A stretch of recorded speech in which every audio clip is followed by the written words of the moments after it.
सी नफरत से भरी हुई थी।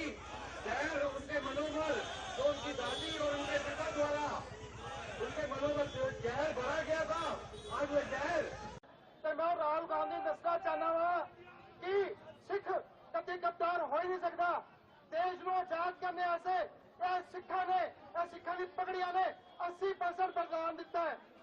सिख तक कभी गद्दार हो ही नहीं सकता। गद्दार तो राहुल गांधी है। राहुल गांधी का खून अंदर गद्दारी है और सिखा दे मुर्दाबाद मुर्दाबाद राहुल गांधी मुर्दाबाद। जो टाइटलर का यार है जिसके लिए बिट्टू गद्दार है, ऐसे राहुल गांधी को हम कह रहे हैं कि राहुल गांधी तुम गद्दार हो।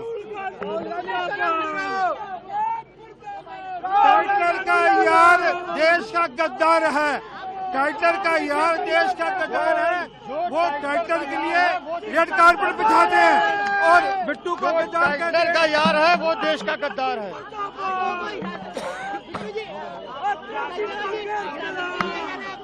कोई बात नहीं, हमारी लड़ाई जारी रहेगी। राहुल गांधी को अपने बयान के लिए माफी मांगनी पड़ेगी।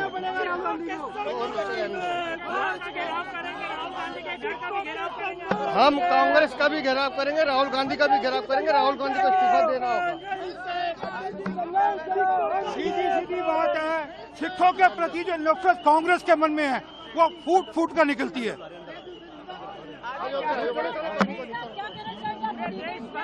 Well, this is a hatred against Sikhs which keep propping up, and there's a DNA of the Congress which keeps compelling them to say what they say about Sikhs.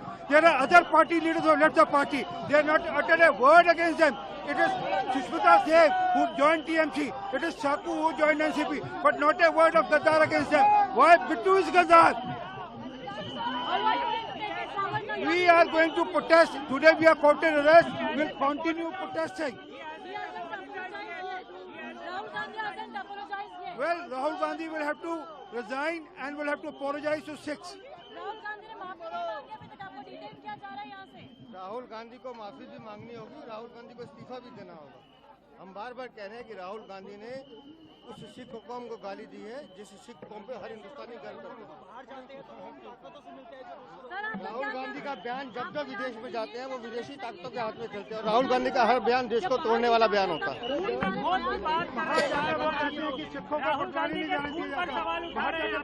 हम कह रहे हैं ना कि राहुल गांधी विदेशी ताकतों के हाथ में खेलते हैं। जब जब विदेश जाते हैं उनका जो भी बयान आता है वो देश की अखंडता और सुरक्षा को चुनौती देता हुआ आता है। तो आज भी जो बयान दिया है राहुल गांधी ने वो देश के खिलाफ दिया है, उस सिख कौम के खिलाफ दिया है।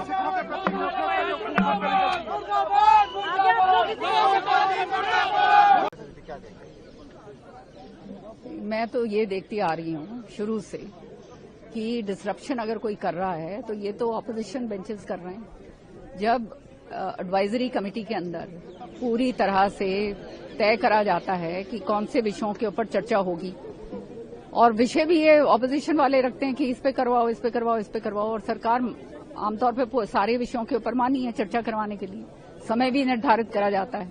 उसके बावजूद ये इस तरह की जो है हरकतें जो सदन के अंदर करते हैं, कभी कुछ लेकर आएंगे, कभी कुछ दिखाएंगे, ये जो है बचकाना हरकतें जो है ये देश जो है ना समझ गया है। और ये they don't hold any this thing at all, because parliament के अंदर आप आए हैं चर्चा करने के लिए। जो अगर विपक्ष के पास कोई सकारात्मक जो है विचार हैं वो रखें ताकि उसका फायदा जो है हो सके, लेकिन वो काम तो ये करते नहीं है।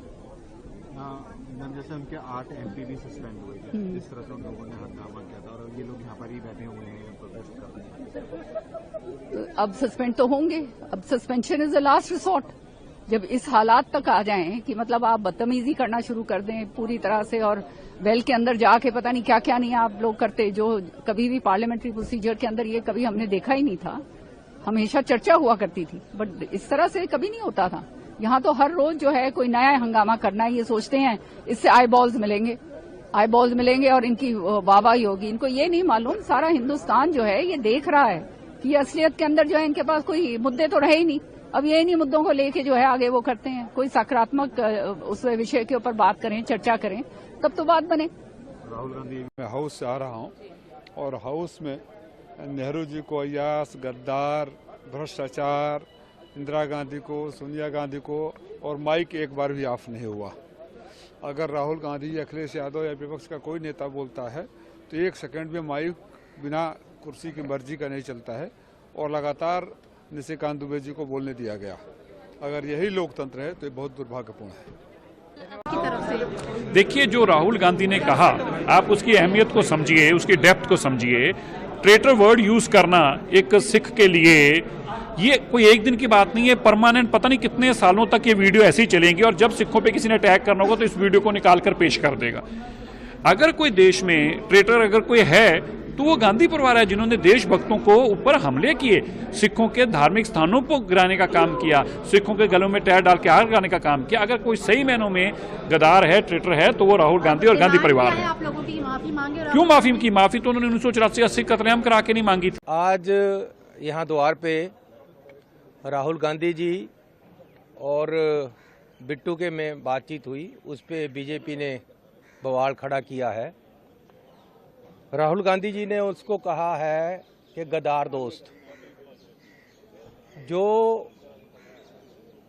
पार्टी छोड़कर चला गया, कांग्रेस और राहुल गांधी जी, जिसने उसको सब कुछ दिया, वो जो छोड़कर गया जब सबसे ज़्यादा ज़रूरत थी पार्टी को इलेक्शनों में, तो वो गद्दार नहीं है तो क्या है।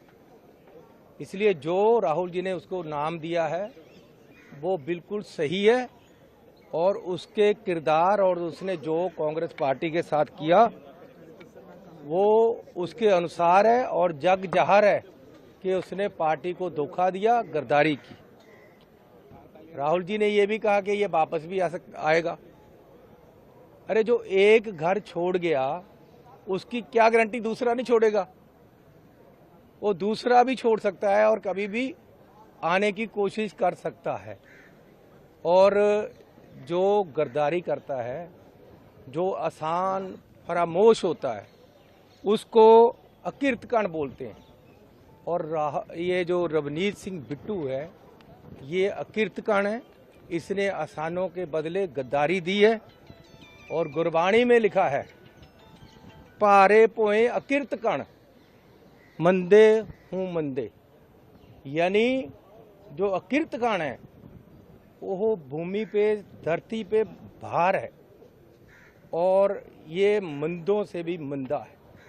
सो मैं राहुल गांधी जी के जो उन्होंने बोला है उसका समर्थन करता हूं, इसीलिए मैं आपके साथ। बिल्कुल। देखिए, जो इस साइड कैसे, हाँ,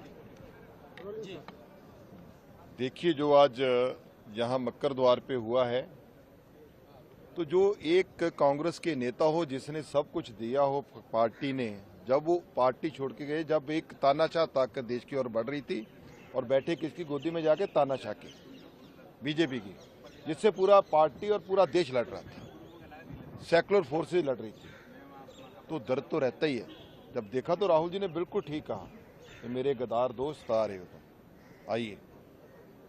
देखिए, ये प्रेस कॉन्फ्रेंस करके बातें कर रहे हैं, सिखों को बोला, पहले ये तो पढ़ लो कि बिट्टू सिख है, सिखों से पूछ लो पंजाब में जाकर कोई ऐसी पंथक जथेबंदी जिसने इसका गुस्सा किया हो, बताइए।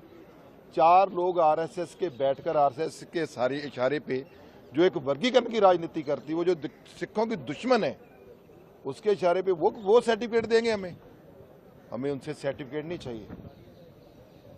बिट्टू क्या है क्या नहीं है उनसे पूछिए। दूसरी बात, बिट्टू आज का मुद्दा नहीं है, आज का मुद्दा है ट्रंप, आज का मुद्दा है मोदी जी की साइन की हुई डील, आज का मुद्दा है चाइना देश में कैसे घुसा, आज का मुद्दा है देश को मंडी आपने क्यों बनाया। जो मंत्रीगण बैठे थे उनको पूछें कि देश का युवा कहां जाएगा जिसको मेक इन इंडिया का लॉलीपॉप आपने दे रखा है। अब उसका तो हौसले ब्रस्त हो गए। जो एक्सपोर्ट करते वो कहां जाएंगे जिसके ऊपर टैरिफ लगा है। देश का किसान कहां जाएगा जिसके सामने आपने मंडी बना के रख दिया है। जो बड़ा आदमी आएगा पहले सस्ता सामान देगा, जब उसकी कमर टूट जाएगी वही सामान देश को महंगा बिकेगा। इस समय एप्स्टाइन से बचने के लिए, अडानी को बचाने के लिए जो डील हुई है उसके ऊपर बात करो। बिट्टू इस समय का मुद्दा नहीं है और ना वो सिख ही है जिसकी सिख की वो बात कर रहे हैं।